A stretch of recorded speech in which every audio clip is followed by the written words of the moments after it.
Jesus chorou, mas por que Jesus, sendo Deus, chorou? Olá, eu sou Victor Fontana, esse aqui é o meu canal, ele pode ser um pouco seu também.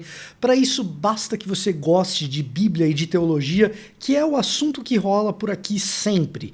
Para isso você se inscreve, para isso você deixa o seu like, para isso você ativa as notificações para ficar por dentro de todo o nosso conteúdo. Quando você faz isso, o YouTube reconhece que esse conteúdo você gosta, passa a indicar o meu canal e outros canais desse mesmo tipo de tema para você. E aí, todo esse espaço se torna um pouco propriedade tua também. Por isso que ele é um pouco meu e pode ser um pouco seu. Sem mais delongas, eu quero falar sobre Jesus e o fato dele chorar. João 11:35, uma das passagens mais famosas da Bíblia por ser o versículo mais curto do texto bíblico.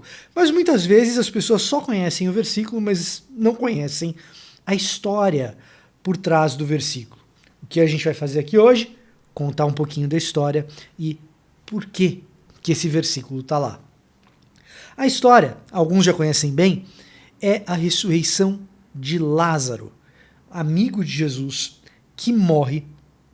Jesus está longe no seu ministério e então ele chega até a casa de Lázaro, Lázaro já morto 4 dias depois.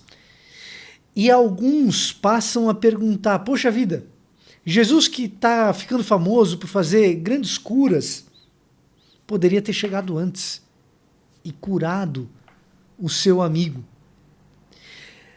No meio dessa história, 4 dias de morte já de Lázaro, as pessoas ainda estão velando esse corpo e chorando pela partida desse amigo. Em especial, 2 irmãs lamentam a morte de Lázaro, Marta e Maria. Maria, quando fica sabendo que Jesus havia chegado, deixa de chorar no seu quarto, onde muitas pessoas a acompanhavam e consolavam, e vai ao encontro de Jesus. Ali, naquele momento, quando Maria vai ao seu encontro, Jesus encontra Maria chorando, com outros que a consolavam chorando também. E então, nós lemos a passagem. Jesus chorou. E se torna uma passagem um tanto mais enigmática, porque Jesus dá todos os indícios no texto de que sabia o que ele faria. Jesus sabia que ia ressuscitar Lázaro. E então, se Jesus tinha essa consciência de que ele traria Lázaro de volta à vida, que a ressurreição de Lázaro aconteceria, por que então ele chora diante da perda do amigo? Bom, o autor, João, o evangelista, não deixa isso explícito. E quando isso acontece, a gente fica com uma certa margem para especular, imaginar o que estaria acontecendo. E de fato, ao longo da história da recepção desse texto, muitas pessoas especularam. A história da recepção é como esse texto foi recebido ao longo da história e interpretado ao longo da história. Muitas pessoas sugeriram motivos para que essa tristeza de Jesus acontecesse. E de fato, você lê a respeito do sentimento de Jesus ali, quando João escreve, e você percebe um profundo pesar, algo atormentava a alma de Jesus naquele momento, e então Jesus chora.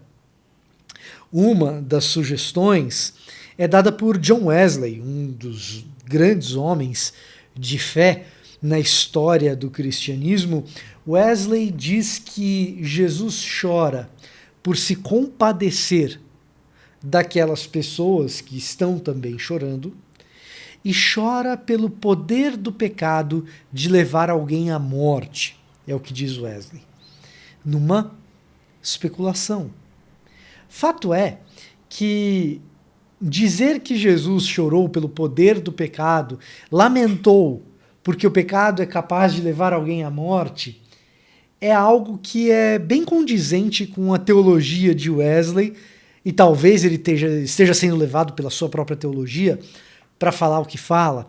Entretanto, é curioso que alguns séculos antes da interpretação atual e moderna que nós temos hoje das passagens bíblicas, Wesley concordasse, na primeira metade da explicação dele, com o que a maioria dos intérpretes entende que está acontecendo ali. Quando a gente lê o texto, o autor parece nos empurrar para a conclusão de que, diante do choro de Maria e daqueles que consolam Maria, daqueles que confortam Maria, Jesus participa da dor, chorando junto, se compadecendo daqueles que também perderam Lázaro. E então, Jesus, de fato, efetua a ressurreição, manda remover a pedra da lápide de Lázaro, e ele é alertado, já faz 4 dias que Lázaro está aí, vai cheirar mal. Jesus ainda diz, num diálogo anterior com Marta, ele teria indagava Marta a respeito da fé dela, e ela demonstra a fé de que Jesus é capaz de fazer grandes coisas, e é Marta quem o alerta a respeito do cheiro. Ele diz, uai, a gente não acabou de conversar? Você não disse que eu sou o Messias? E então eles removem a pedra e Jesus traz Lázaro de volta à vida. E aqui eu paro e falo a respeito daquilo que parece ser o principal mote da passagem. E para nós, nesse período do Advento e da chegada do Natal, o que talvez seja a maior lição para nós. Talvez na passagem mais representativa da divindade de Jesus no Evangelho de João, que é o evangelho que apresenta Jesus mais próximo de uma figura divina em relação aos outros, é o que alguns chamam de alta cristologia joanina. É uma cristologia que apresenta Jesus como uma figura muito divina. Nos outros evangelhos, Mateus, Marcos e Lucas, também apresentam Jesus como divino, mas dão muita ênfase ao aspecto terreno de Jesus, ao ministério terreno de Jesus.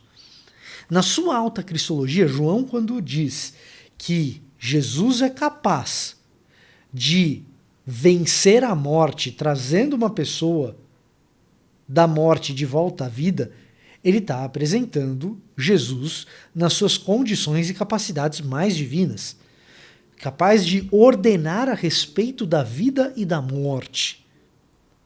E justamente nessa passagem, João apresenta Jesus tão humano que chora por essa morte. Chora com os que choram. Chora com aqueles que lamentam. Jesus eleva o lamento.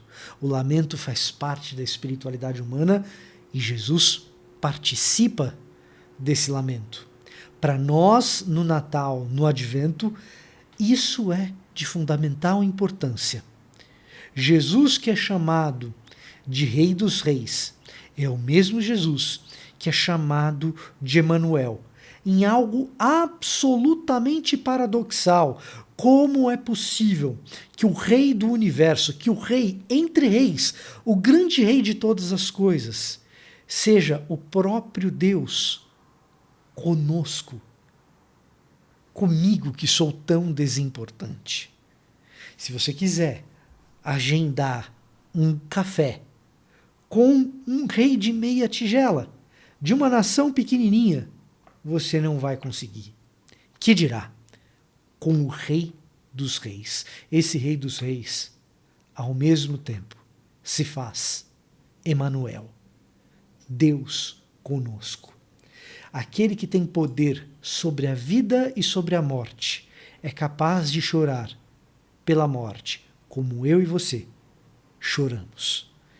De lamentar, de elaborar luto, como eu e você. Eu teria muita dificuldade em acreditar num Deus que, diante de toda a crueldade, diante de toda a maldade desse mundo, ficasse alheio à dor. O nosso Deus se faz homem e experimenta a dor, como eu e como você. Conhece a sua dor, conhece a minha dor. Esse é o grande milagre paradoxal da encarnação do próprio Deus, que se torna homem. E essa é a grande relevância do Natal. Nas palavras do teólogo, com quem eu concordo muito, e também discordo demais em outras ocasiões, Jürgen Moltmann, o Deus crucificado, ele se faz presente nas nossas próprias dores. Ele mesmo, Moltmann, é quem diz: eu teria muita dificuldade em acreditar num Deus que fosse alheio às nossas dores. É ele quem diz isso. Emmanuel, Deus conosco, o Rei dos Reis, nome sobre todo nome. Como é possível isso? Num milagre paradoxal da encarnação de Deus em Cristo Jesus, que nós celebramos todo ano. E esse ano é mais um motivo para celebrarmos. Um Feliz Natal. Um próspero, no melhor sentido espiritual da palavra, Ano Novo. E se você gostou desse vídeo, tem mais aqui e aqui.